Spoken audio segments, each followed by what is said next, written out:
Hello everyone, मैं राजेश जहांगीर। बच्चों, मैं आपके लिए लेके आया हूँ काफ़ी सारे क्वेश्चंस की क्वेश्चन प्रैक्टिस जो कि board, NEET, JEE mains, olympiad इन सब के लिए हेल्पफुल है। बच्चों, काफ़ी सारे वीडियो बनेंगे तो आप RJD's the live classes app play store से इंस्टॉल कर सकते हैं, डाउनलोड कर सकते हैं और साथ ही साथ में आप मेरा जो यूट्यूब चैनल है RJD's the world of chemistry, इसको आप सब्सक्राइब कर सकते हैं। तो बच्चों, मैं स्टार्ट कर रहा हूँ क्योंकि ये स्टार्टिंग का वीडियो, फर्स्ट वीडियो, आपको काफ़ी सारे वीडियो मिलेंगे और वन बाय वन आप उन वीडियो को देखेंगे, क्वेश्चन प्रैक्टिस करोगे तो ये काफ़ी ज़्यादा हेल्पफुल रहेंगे आगे आने वाले एग्जाम के लिए। तो चलो स्टार्ट करते हैं बच्चों। पहला हमारा टॉपिक है सॉल्यूशन एंड कॉलिगेटिव प्रॉपर्टीज और इसी से हम बच्चों स्टार्ट करते हैं हम।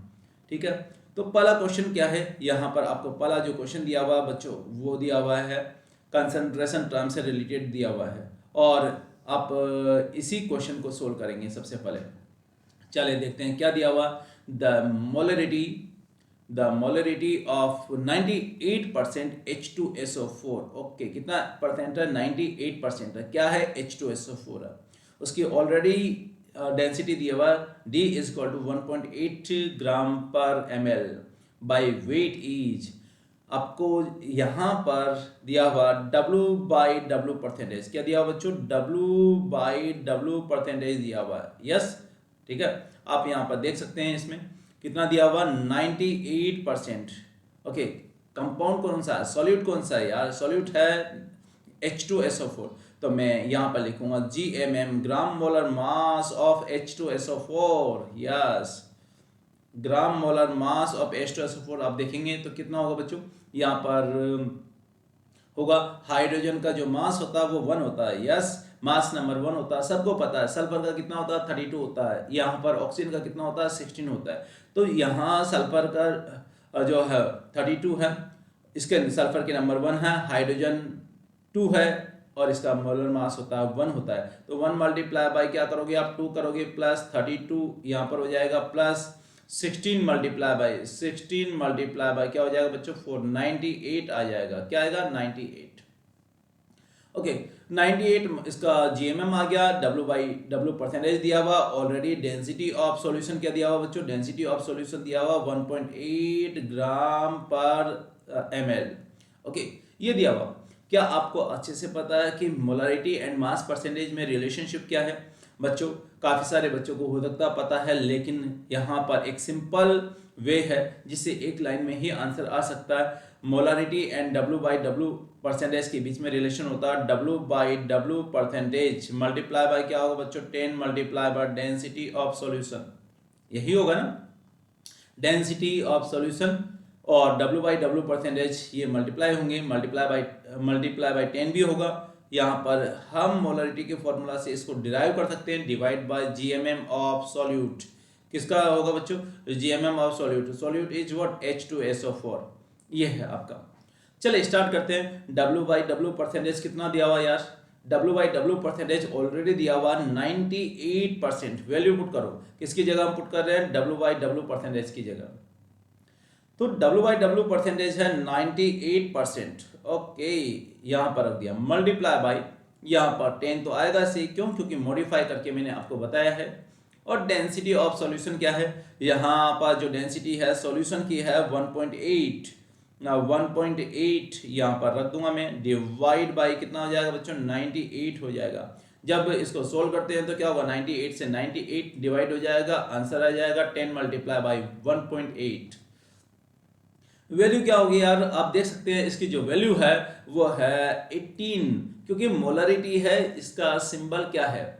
मोलरिटी का जो सिंबल होता है वो कैपिटल M होता है, तो यहाँ पर कैपिटल M हम लगाएंगे। यहाँ 18M कंसंट्रेशन होगी इस सॉल्यूशन की। तो पहला क्वेश्चन है वो काफ़ी इजी था, नो डाउट इजी भी है, लेकिन इस टाइप के क्वेश्चन आए हुए भी है एग्जाम के अंदर, नीट के अंदर और जेईई मेंस लेवल पर इस टाइप के क्वेश्चन आते हैं बच्चों। तो यहाँ पर जो क्वेश्चन है उसके अंदर सबसे ज़्यादा इंपॉर्टेंट पॉइंट क्या है? रिलेशनशिप किस किस के बीच में? मोलारिटी एंड आपको दिया हुआ यहाँ पर मास परसेंटेज के बीच में रिलेशनशिप। इसके बेसिस पर आपको काफ़ी सारे क्वेश्चन मिलेंगे। आप टेक्स्ट बुक में भी सोल्व कर सकते हैं, मॉड्यूल में भी सोल्व कर सकते हैं। ठीक है बच्चों, तो पहला क्वेश्चन हमारा कंप्लीट होता है। नाउ क्वेश्चन नंबर सेकंड, आगे क्वेश्चन नंबर सेकंड कैसे करें? यस, यहां पर आपको दिया हुआ बच्चों a mixture of 18 gram water, water भी दिया हुआ एंड इथाइल अल्कोहल भी दिया हुआ। You know ethyl alcohol is very very very important compound used as a solvent.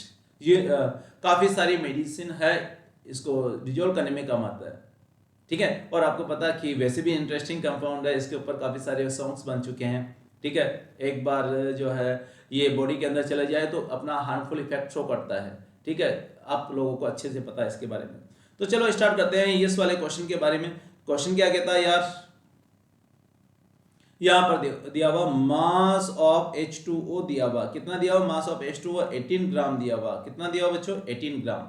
Yes, अब यह मास ऑफ H2O 18 ग्राम है और आपको यहाँ पर मास ऑफ इथाइल अल्कोहल भी दिया हुआ, कितना दिया हुआ mass of ethyl alcohol C2H5OH, ये आपको दिया हुआ कितना दिया हुआ 414 ग्राम। दोनों की क्वांटिटी आपको दी हुई है।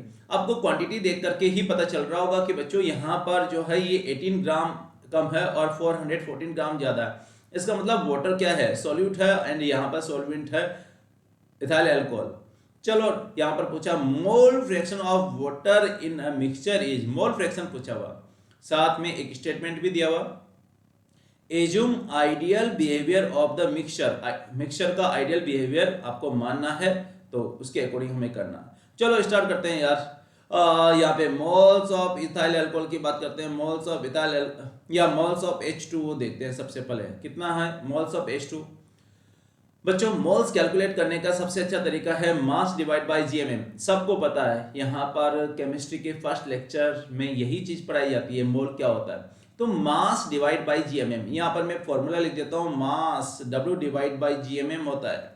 ओके, यहाँ पर W कितना है, वाटर का W है बच्चों 18 है, यस 18 रख दिया यहाँ पर, ठीक है ना। क्या रख दिया बच्चों 18 रख दिया हमने, ठीक है। यस ये रखा 18। ओके, और जो है डिवाइड बाय, यहाँ पर जीएमएम क्या होगा, अगर इसके जीएमएम की बात करूंगा तो यहाँ पर जीएमएम हो जाएगा वाटर का। वाटर के अंदर जो होता है बच्चों 2 हाइड्रोजन 1 ऑक्सीजन होता है, सबको पता है। 2 मल्टीप्लाई बाय 1 करेंगे, साथ ही साथ में यहाँ पर कितना होगा भाई, जल्दी से बोलो, ये 16 रख सकते हैं, कितना 16। ऑक्सीजन का मास होता है वो 16 होता है, यानी मोलर मास 16 होता है, और हाइड्रोजन का 1 होता है तो 1 मल्टीप्लाई बाय 2। जैसे सोल्व करोगे 2 मल्टीप्लाई बाय 1 2 प्लस 16, टोटल कितना हो गया 18। तो 18 को 18 से डिवाइड अगर कर दिया जाए तो कितना आएगा 1 मोल। 18 को 18 से डिवाइड करने पर 1, ये इस तरह से मिल जाएगा।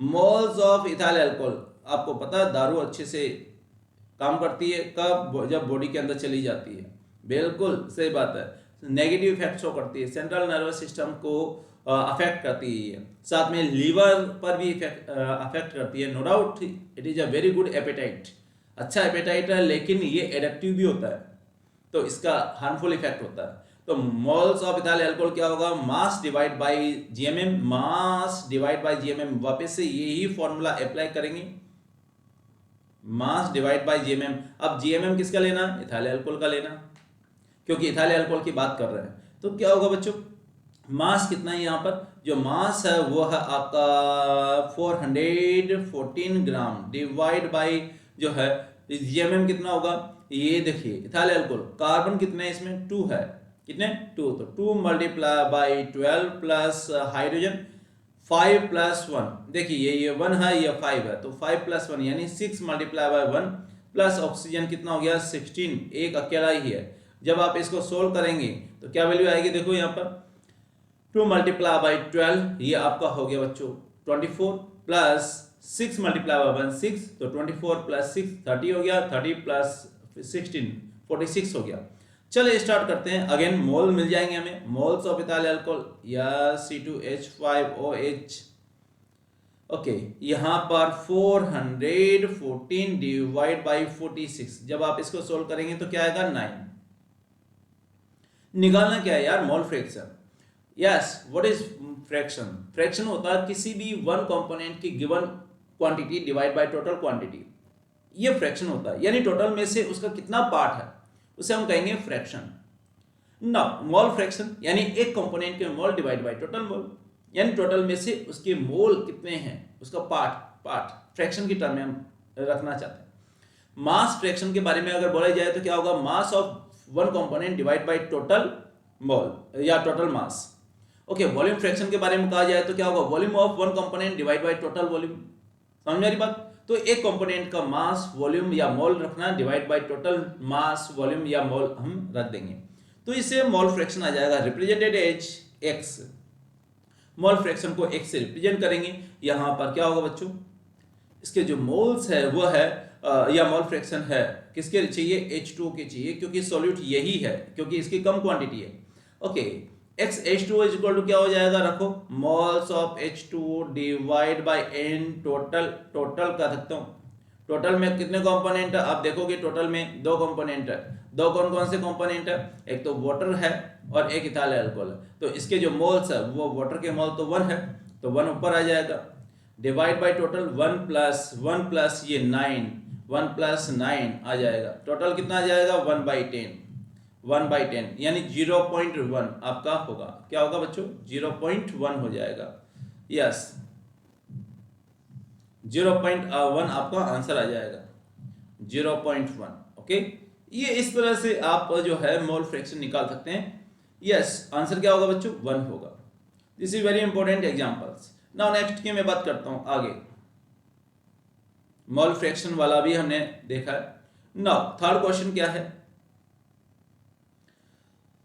थर्ड क्वेश्चन दिया हुआ बच्चों, ये भी कंसंट्रेशन टर्म से रिलेटेड दिया हुआ। यस, क्या दिया हुआ, ए 500 ग्राम टूथपेस्ट सैंपल है 0.02 gram of fluoride concentration. Okay, यानी 500 ग्राम जो टूथपेस्ट है उसके अंदर 0.02 ग्राम फ्लोराइड है। What is the concentration of fluorine in the term of ppm। Okay, तो यहां पर सॉल्यूशन स्टार्ट करते हैं यार। यस बच्चों, सबसे बड़ी बात ये ppm क्या होता है ये हम देखते हैं। ppm मतलब पार्ट पर मिलियन। क्या होता है बच्चों, पार्ट पर मिलियन, ये वैल्यू होती है। मिलियन मतलब 10⁻⁶, यानी 10⁻⁶ के अंदर किसी भी कंपोनेंट के कितने पार्ट है, यही होता है ppm कंसंट्रेशन। आई थिंक आप लोगों के दिमाग में बैठ गया होगा। 1 मिलियन यानी 10⁻⁶ में से किसी भी कंपोनेंट के कितने पार्ट्स हैं, इसे ही हम कहेंगे ppm कंसंट्रेशन।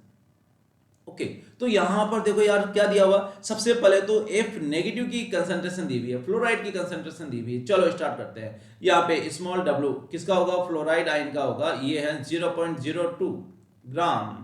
ओके, यहां पर क्या दिया हुआ, वेट ऑफ टूथपेस्ट दिया हुआ, mass of toothpaste. Yes, w of toothpaste यहां पर मैं लिखूंगा। टोटल मास कर सकता हूं क्योंकि यहां पर ये मिक्सचर है, टूथपेस्ट अकेला कंपोनेंट नहीं है, इसके अंदर काफी सारे कंपोनेंट है। तो यानी टोटल कितना दिया हुआ, 500 ग्राम दिया हुआ, यानी 500 में से 0.02 ग्राम आपको दिया हुआ। लेकिन आपको निकालना कि 10⁻⁶ जो कि 1 मिलियन है उसमें से कितना पार्ट होगा। तो चलो स्टार्ट करते हैं। 1 मिलियन में से कितना पार्ट होगा, यहां पर लिखूंगा कंसंट्रेशन इन ppm।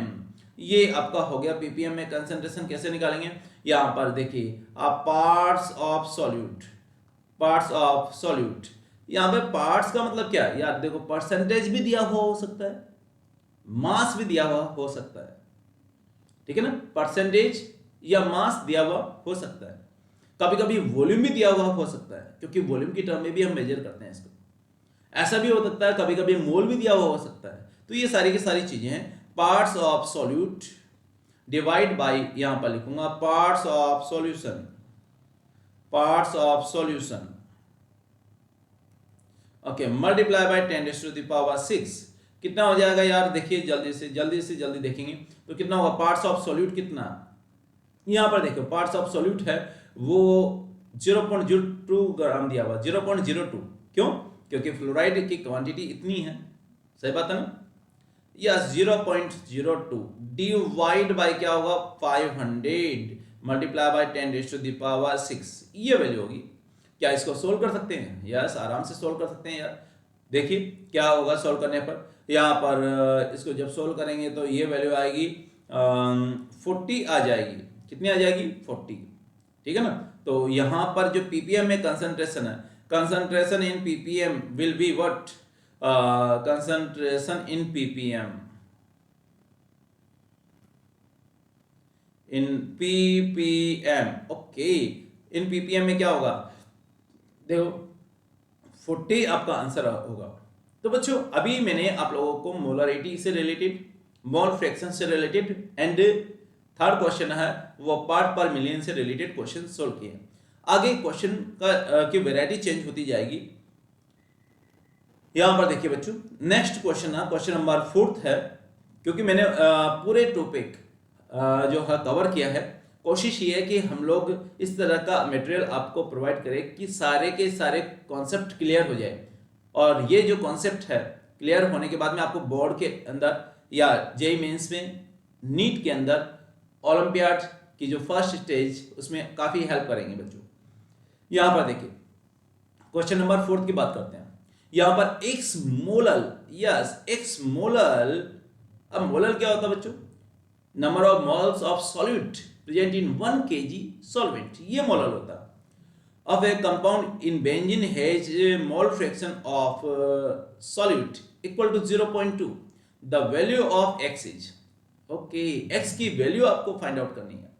और मोल, इसका मतलब इनडायरेक्टली क्या कहना चाह रहा है, x molal solution of a compound in benzene, benzene solvent है उसमें एक्स की वैल्यू आपको फाइंड आउट करनी है, यानी उसकी मोलैलिटी निकालनी है। तो सॉल्वेंट बेंजीन, तो सॉल्यूशन सबसे पहले यहाँ पर गिवन क्वांटिटी से रिलेटेड लेते हैं।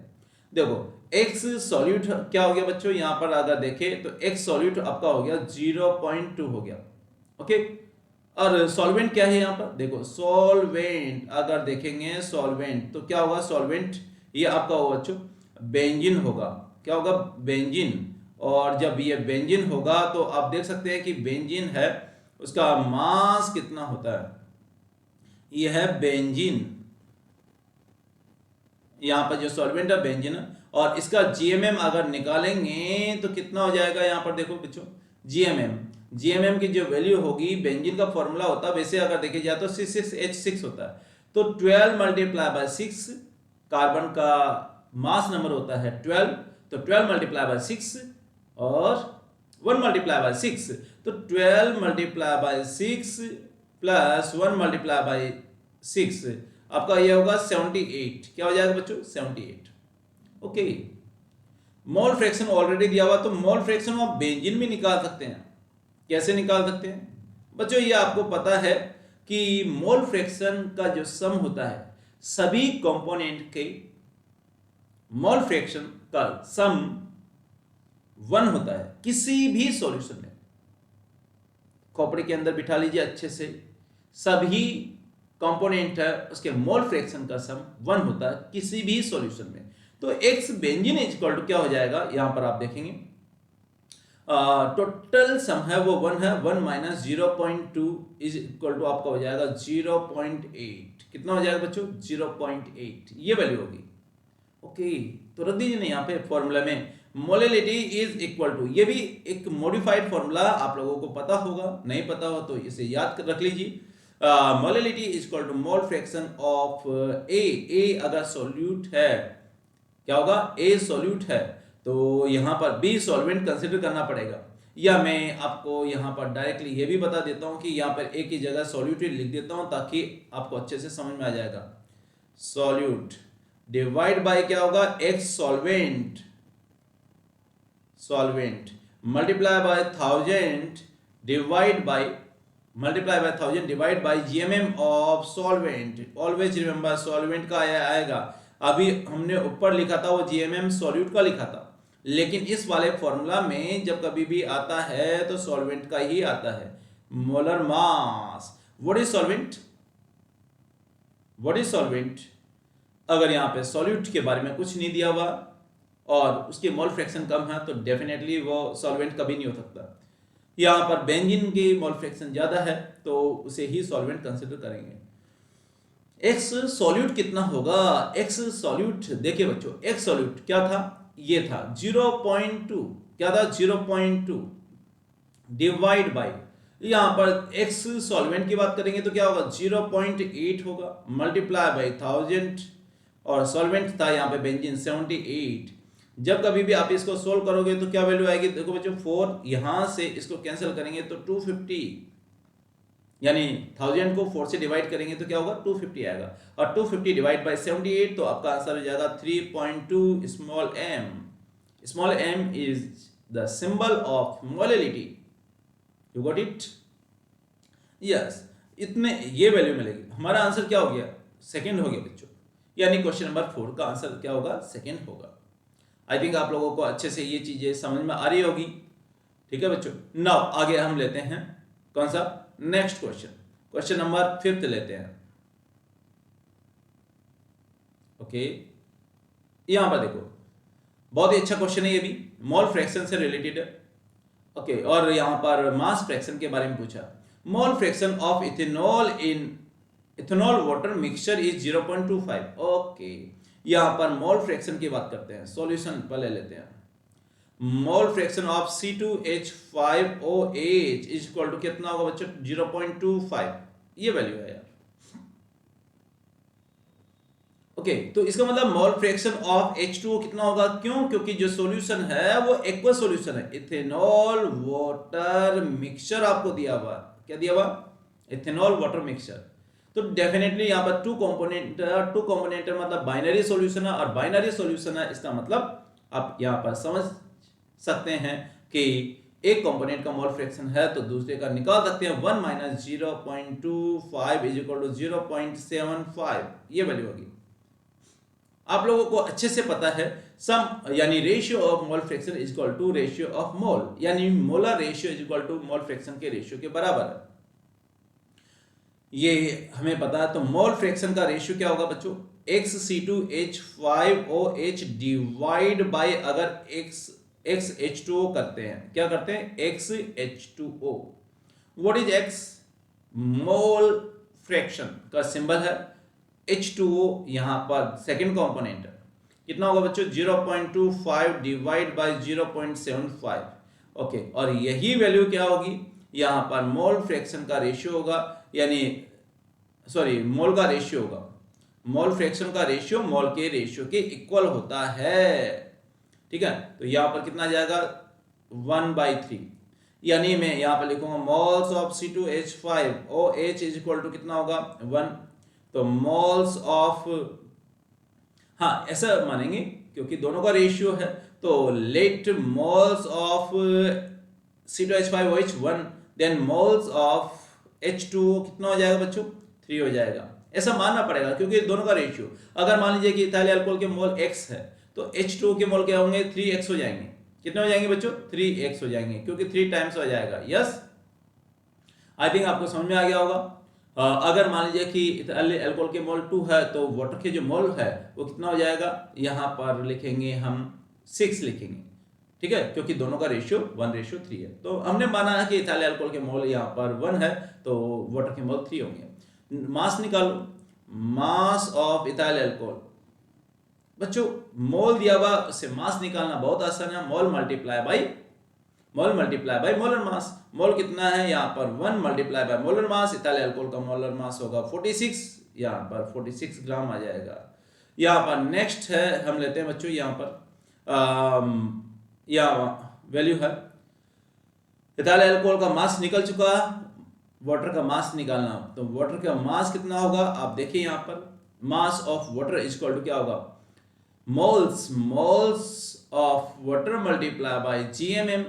यस, GMM कितना होगा, मोल्स कितना, 3 मल्टीप्लाई बाय GMM है आपका 18, तो आपकी वैल्यू आ जाएगी बच्चों यहाँ पर अच्छे से 54 ग्राम आएगी। पूछा क्या, hence percentage concentration of ethyl alcohol by weight of mixture. ठीक है ना, यानी परसेंटेज बाय वेट निकालना। तो यहां पर इथाइल अल्कोहल मिक्सचर के अंदर, सॉल्यूशन के अंदर कितना परसेंट है, ये वैल्यू निकालना। अब परसेंटेज निकालना है वो हमेशा 100 पे निकलती है, और उसके लिए चाहिए सॉल्यूशन का मास भी चाहिए। वाटर का मास आपको मिल चुका, इथाइल अल्कोहल का मास मिल चुका, मतलब दोनों के मास को आप ऐड कर दोगे तो क्या होगा, सॉल्यूशन का मास हो जाएगा। तो mass of solution is equal to क्या होगा बच्चों, आप देखिए यहाँ पर 46, ये तो आपका इथाइल अल्कोहल का मास है, और वाटर का 54 है, आपका हो जाएगा बच्चों 100 ग्राम। ओके, परसेंटेज निकालना है, निकालो।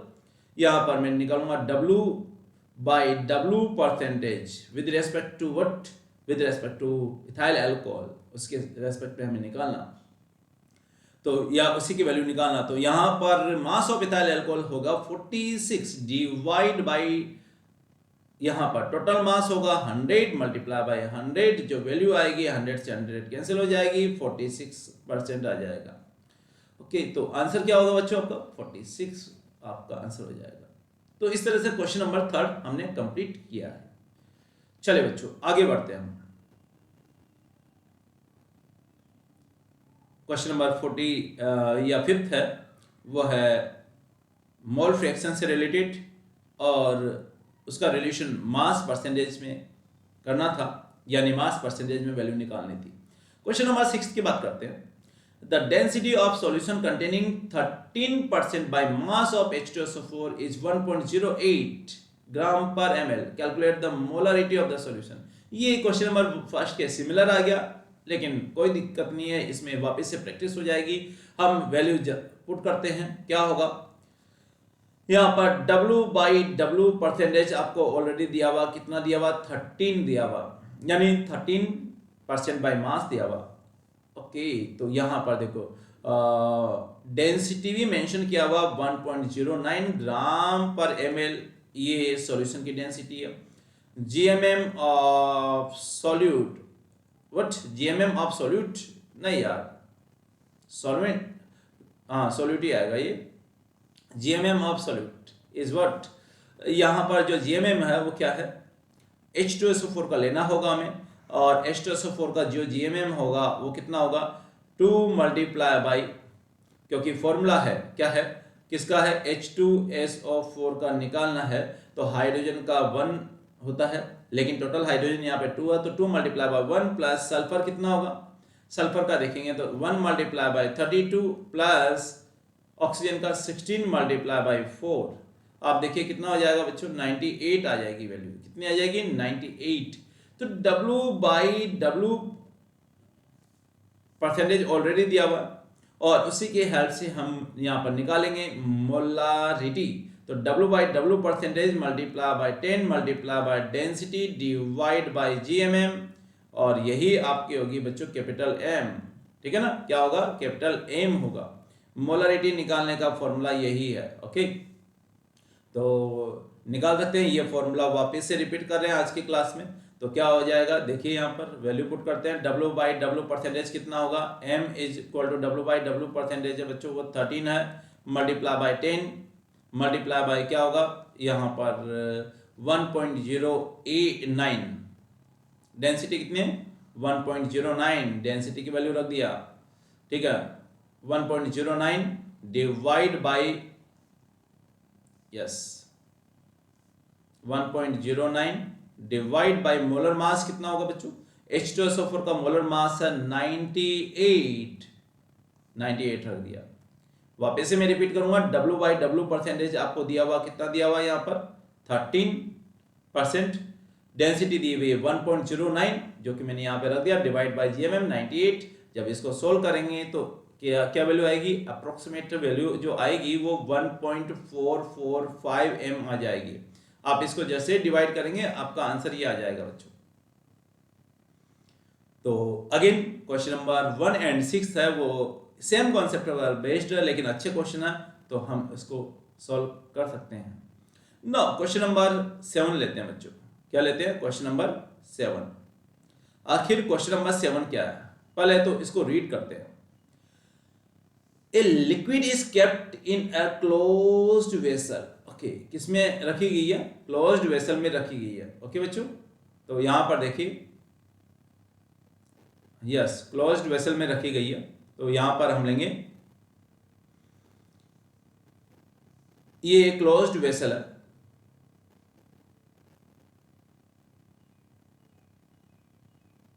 ओके, ये क्लोज्ड वेसल है, मैं इसको एक कवर से यानी एक प्लेट से लीड से इसको कवर कर देता हूं। If a glass plate with a small hole, yes small hole is kept on the top of the liquid surface. ठीक है, लिक्विड की सरफेस पर के टॉप पर मैंने रख दिया इसको, ठीक है ना, किस पर रख दिया बच्चों, टॉप पर रख दिया इस तरह से। ओके, रख दिया, क्या दिक्कत है, रखना था, रख दिया।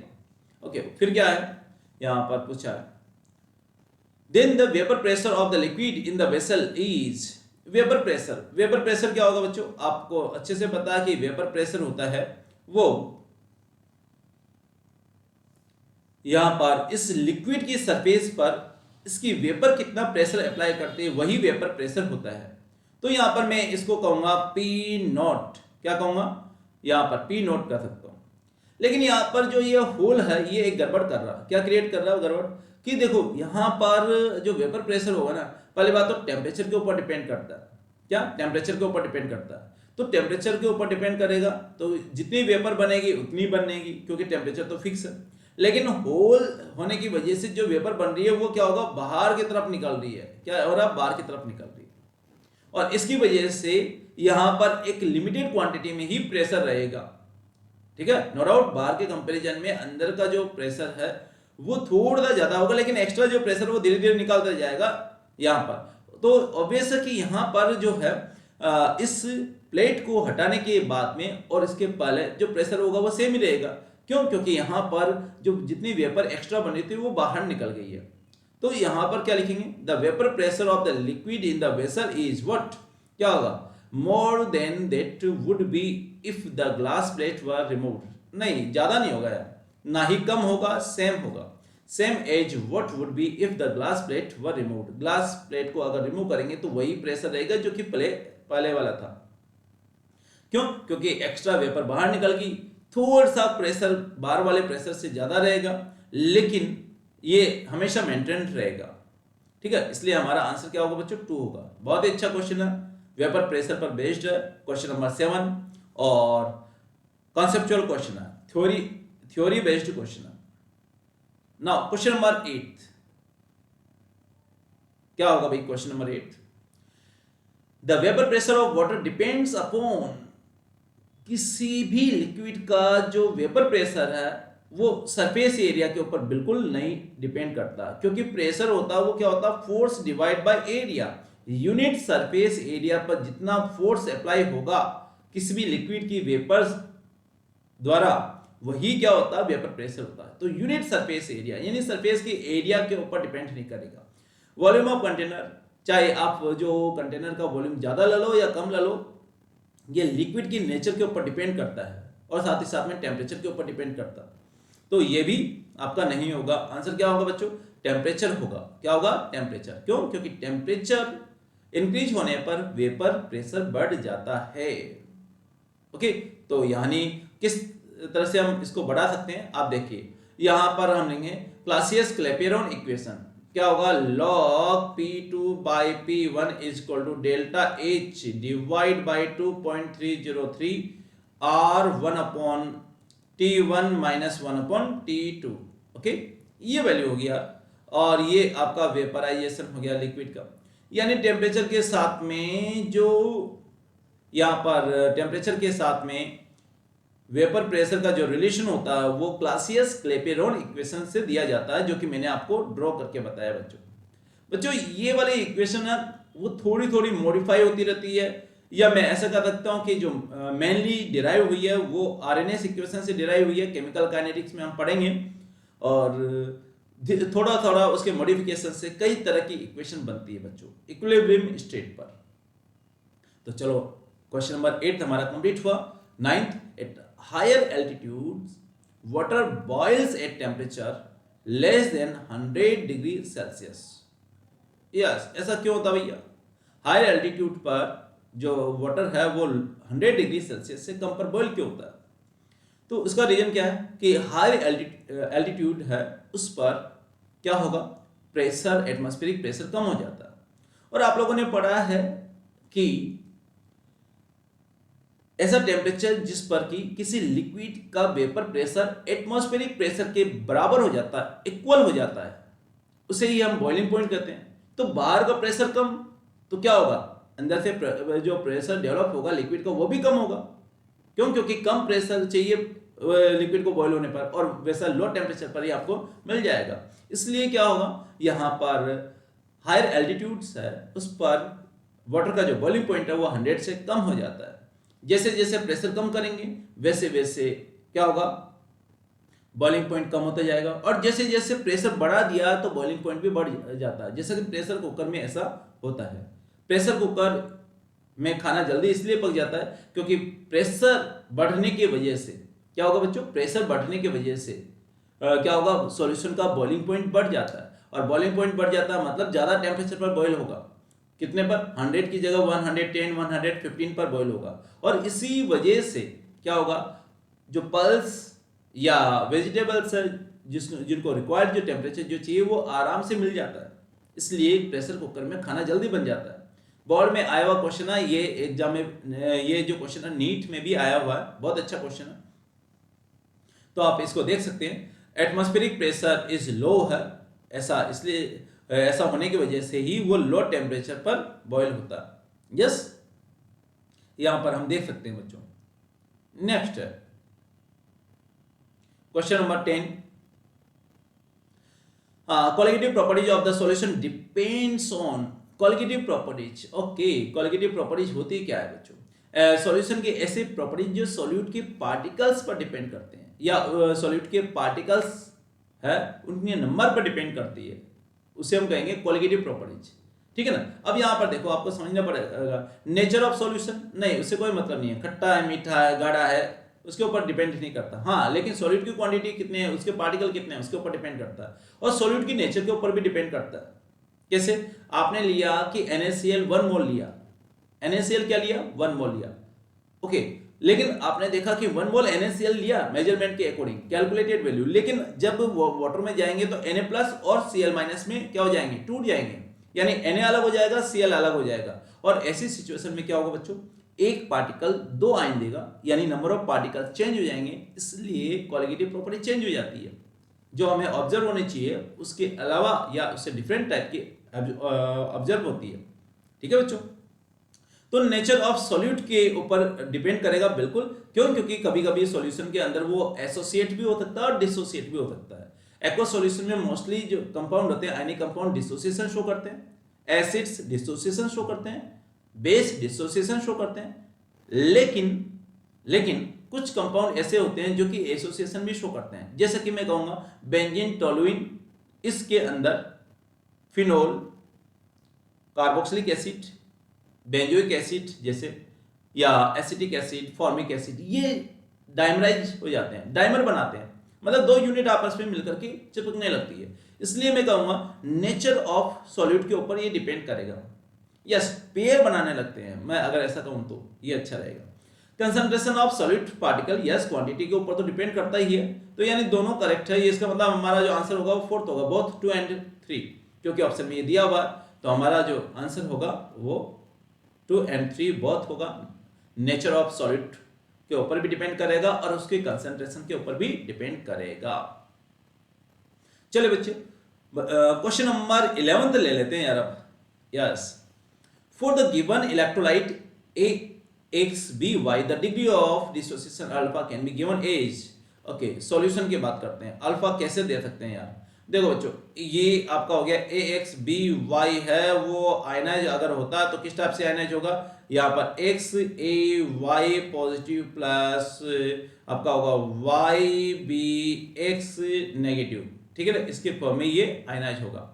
और जब ऐसा आयनाइज होगा तो मेरे हिसाब से तो आपको समझ में आ रहा होगा कि इस तरह से आयनाइज होने की वजह से यहाँ पर एक मॉलिक्यूल है वो क्या करेगा बच्चों, देखो एक मॉलिक्यूल है वो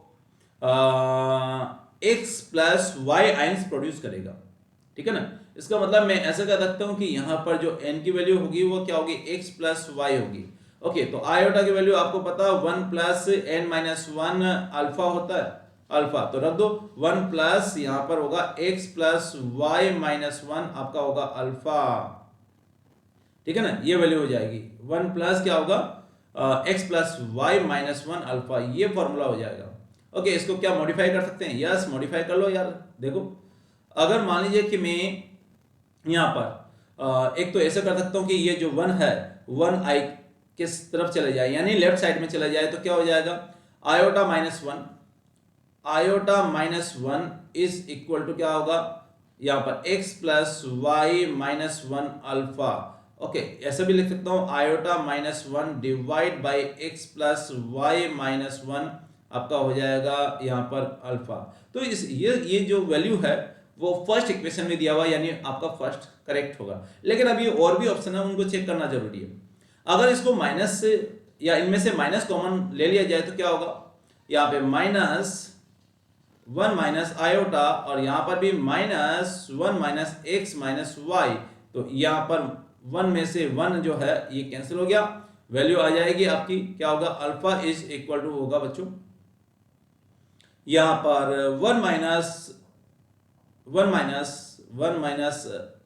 iota divide by one minus X minus Y, ये वैल्यू हमें मिल जाएगी। यानी आंसर कौन सा हो जाएगा, थर्ड भी होगा। क्या फर्स्ट आंसर पॉसिबल है, सॉरी सेकेंड आंसर पॉसिबल है? देखते हैं यार। अगर इसको मैं अल्फा को मल्टीप्लाई कर लूँ, यहाँ पर क्या कर लूँ बच्चों, अल्फा को मल्टीप्लाई कर लेता हूँ, तो देखो क्या होगा, one plus X plus Y minus one को अल्फा से मल्टीप्लाई किया तो जो वैल्यू आएगी वो one plus X alpha Y alpha minus alpha, ये वैल्यू होगी, जिसको हम इक्वेशन सेकेंड के टर्म में रख सकते हैं। ठीक है, इसको मैं थोड़ा मल्टीप्लाई करके ऊपर ही लिखता हूँ, यहाँ पर लिखता हूँ, यहाँ पर स्पेस है, तो यहाँ पर क्या होगा, आपका हो जाएगा iota is equal to one plus alpha, एक मिनट रुको, यस ये हो गया one plus alpha x plus alpha y minus alpha, ये हो गया। माइनस अल्फा को वन के साथ में रख दोगे तो क्या होगा, आयोटा इज इक्वल टू आपका हो जाएगा वन माइनस अल्फा, जो कि एक साथ ब्रैकेट में रखा, और साथ में आपका हो जाएगा यहाँ पर alpha x plus alpha y, इस तरह से मैं इसको रख सकता हूँ। तो आपका आंसर सेकंड भी होगा। इसका मतलब तीनों ही ऑप्शन में जो दिए हुई वैल्यू है वो तीनों के तीनों ही आपका आंसर होगी, यानी आंसर फोर्थ हो जाएगा। चलो बच्चों, आयोटा पर बेस्ड एक और क्वेश्चन दिया हुआ, नो डाउट अच्छा क्वेश्चन है, ये भी देख सकते हैं। The value of observed and calculated molecular weight of silver nitrate are 92.64 and 170 respectively. यानी observed and calculated molecular mass दिया हुआ है और आपसे पूछा degree of dissociation of silver nitrate. पहले ये तो देखिए कि सिल्वर नाइट्रेट क्या करता है, यानी ये दो पार्ट में डिवाइड हो जाता है, Ag पॉजिटिव में साथ में NO3 नेगेटिव में। यानी कितने आयन देगा, दो आयन देगा, N की जो वैल्यू होगी वो 2 होगी, तो रख सकते हैं। ओके, यहां पर पहले तो आयोटा की वैल्यू निकालते हैं। आयोटा क्या होगा, m normal calculated molecular mass divide by m observed molecular mass होता है। जैसे ही आप सोल्व करोगे क्या होगा, 170 डिवाइड बाय 92.64, जो वैल्यू आ जाएगी वो क्या होगा, 1.835, ये वैल्यू होगी, रख दो यार।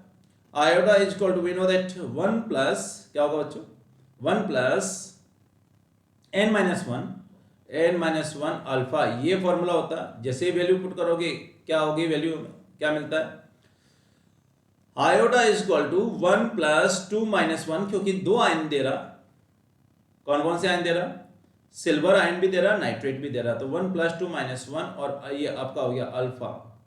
ओके, आयोटा की वैल्यू 1.835 है, तो 1 प्लस अल्फा, अल्फा की वैल्यू होगी 0.835, और अगर परसेंटेज निकालना चाहते हो तो परसेंटेज की टर्म में होगा अल्फा इज इक्वल टू 83.5। क्यों बच्चों, कैसे निकालेंगे, अल्फा बाई 1, क्योंकि टोटल तो 1 है ना वैल्यू, ठीक है ना, स्टार्टिंग में तो 1 मोल ही लिया था यहाँ पर, तो मैं कहूँगा यहाँ पे अल्फा बाई 1 मल्टीप्लाई बाई 100, तो यहाँ पर आ जाएगी वैल्यू, अल्फा की वैल्यू को 100 से मल्टीप्लाई करेंगे तो 83.5% आ जाएगा, इतनी वैल्यू। आंसर क्या हो जाएगा, सेकेंड। आई थिंक आप लोगों को ये क्वेश्चंस है वो बहुत अच्छे से समझ में आ रहे होंगे। मैंने अभी तक कंसंट्रेशन टर्म, वेपर प्रेशर और साथ ही साथ में वांट ऑफ फैक्टर, इसके बेसिस पर क्वेश्चन कराएं। नाउ हम देख सकते हैं, एक और क्वेश्चन देख सकते हैं, क्या होगा बच्चों, यहां पर देखिए, the experimental molecular weight of acetic acid dissolve in benzene will always be more then its calculated value, because the value of one factor iota is, ठीक है, iota is equal to, we know that m calculated divide by m observed, ये होता है बच्चों। तो ये कह रहा कि m observed है एक्सपेरिमेंटल, जब भी आपको एक्सपेरिमेंट के थ्रू जो मिलता है वो हमेशा ऑब्जर्व्ड वैल्यू होती है, यानी experimental value is observed value, and जो आप थ्योरेटिकली कैलकुलेट करते हो वो होती है कैलकुलेटेड वैल्यू। तो यहाँ पर जो कैलकुलेटेड वैल्यू है वो आपकी कम है और ऑब्जर्व्ड वैल्यू ज़्यादा है, ऐसा यहाँ पर दिया हुआ है, यानी ये ज़्यादा है। गिवन क्या है, देखो यहाँ पर हम लेंगे, गिवन है m observed greater than m calculated, okay तो यहाँ पर ये वैल्यू है m calculated divide by m observed, इसकी जो वैल्यू होगी वो क्या होगी, लेस देन 1 हो जाएगी। इसका मतलब आयोटा क्या होगा, लेस देन 1 होगा। ओके आंसर कौन सा हो जाएगा, फर्स्ट हो जाएगा। तो बच्चों इस तरह से हमने आज के लेक्चर में question number 1 to question number 13 पूरी तरह से सोल्व किए हैं। लगभग 3-4 सब टॉपिक के कॉन्सेप्ट हमने अच्छे से क्लियर किए हैं। बच्चों अगले लेक्चर के अंदर हम और सब टॉपिक लेंगे इसी टॉपिक के, तब तक के लिए आप इसको रिवाइज करते रहिए और जो भी डाउट्स है वो कलेक्ट करते रहिए ताकि आप पूछ सके। Thank you.